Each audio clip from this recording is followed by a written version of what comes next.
یہ شہد کی مکھی آدھا کلو شہد بنانے کے لیے 20 لاکھ پھولوں کا رس چوستی ہے اور 90,000 میل اڑتی ہے۔ یہ کتنا سفر ہے کہ پوری دنیا کے 3 چکر لگ جائے۔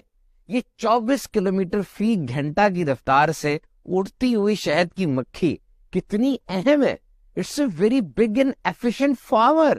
یہ جو کھانا ہم کھاتے ہیں، 3 چمچ کھانا اگر ہمارے سامنے پڑا ہے، اس میں سے 1 چمچ کھانا اس کسان نے یعنی شہد کی مکھی نے بنایا ہے۔ یہ جب رس چوسنے کے لیے ایک پھول پہ اترتی ہے، اس کے پولن زردانے اس کے پاؤں سے چپک جاتے ہیں اور پھر یہ فلائی کرتی ہے، دوسرے پھول پر بیٹھتی ہے، وہ دانے جھڑ جاتے ہیں، اینڈ اٹس پولینیشن۔ یہ ایگریکلچر ہے اور اتنا بڑا کام یہ فوڈ پروڈکشن کا یہ شہد کی مکھی کر رہی ہے۔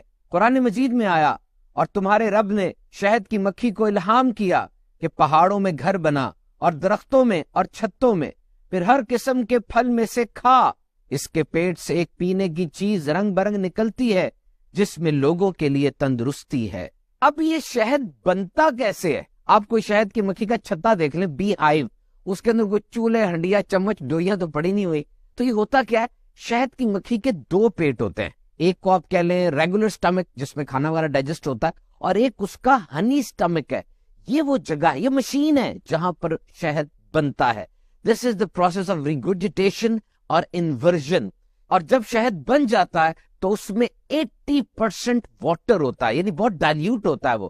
Now the bee has to fan its wings to expedite the process of evaporation۔ اور اب یہ شہد کی مکھی بڑی تیز اپنے پر پھڑپڑاتی ہے۔ آپ نے آواز سنی ہوگی کی، اسے بزنگ ساؤنڈ کہتے ہیں، اور یہ پوری سائنس ہے۔ اب حیران ہوں گے، ایک شہد کی مکھی 1 سیکنڈ میں 230 مرتبہ اپنے پر پڑپڑاتی ہے، 230 مرتبہ 1 سیکنڈ میں۔ اور اب اتنی تیز ہوا میں وہ جو پانی ہے وہ سارا اڑ گیا اور خالص شہد باقی رہ گیا، اور یہ شہد کی مکھی اس کے اوپر وائٹ سیل لگا کے اس کو بند کر دیتی ہے۔ جناب، اہرام مصر یعنی پیرامڈز آف ایجپٹ سے بھی شہد ملا ہے اور ابھی تک وہ پینے کے قابل ہے، یعنی اس کی شیلف لائف کتنی زیادہ ہے، کین یو امیجن؟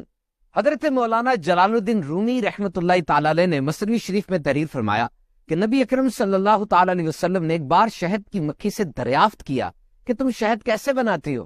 انہوں نے عرض کی، یا رسول اللہ صلی اللہ تعالی علیہ وسلم، ہم مختلف قسم کے پھولوں کا رس چوستی ہیں، پھر وہ رس اپنے منہ میں لیے چھتوں میں واپس آتی ہے اور وہاں پر اگل دیتی ہے، یہی شہد ہے۔ ارشاد فرمایا، پھولوں کے رس تو پھیکے ہوتے ہیں، شہد تو میٹھا ہوتا ہے، تو شہد میں یہ مٹھاس کہاں سے آ جاتی ہے؟ شہد کی مکھی نے جواب عرض کیا، ہمیں قدرت نے یہ سکھایا ہے کہ چمن سے لے کے چھتوں تک آپ صلی اللہ تعالی علیہ وسلم پر درود پاک پڑھتی آتی ہیں، تو شہد میں یہ لذت اور مٹھاس درود شریف کی برکت سے ہے۔ اور اب جواب دیجئے، دنیا کا بہترین معمار، بلڈر کون ہے؟ After centuries of researches, scientists have finally concluded that the best efficient builders are honeybees۔ یہ شہد کی مکھیاں یہ بہترین معمار ہیں، ایسی کفایت شعار بلڈر ہیں، یہ زبردست۔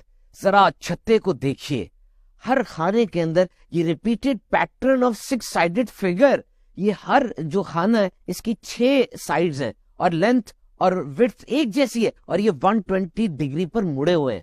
یہ میتھمیٹکس میں جیومیٹری کی شیپ ہے ہیگزاگون۔ اور سمجھ لیں، شہد کو محفوظ رکھنے کے لیے اس سے بہترین گودام اور کوئی ہو ہی نہیں سکتا۔ تو جناب، بات تو سمپل سی ہے، یہ عام مکھی میٹھے کی طرف جاتی ہے اور شہد کی مکھی دنیا کا بہترین میٹھا ہمارے لیے بناتی ہے، اور اس میں شفا ہے۔ فرمان مصطفیٰ صلی اللہ تعالی علیہ وسلم، ہر مہینے جو شخص 3 مرتبہ صبح شہد چاٹ لیا کرے گا اسے بڑی بیماری نہیں پہنچے گی۔ تو شہد کا استعمال کریں، اس کے ہیلتھ بینیفٹس کی سی وی کتنی بڑی ہے۔ ویسے بھی شہد لیا جا سکتا ہے اور اس کو مختلف ڈشز کے ساتھ ملا کر بھی استعمال کر سکتے ہیں۔ تو خوب شہد کھائیے اور صحت مند رہیے۔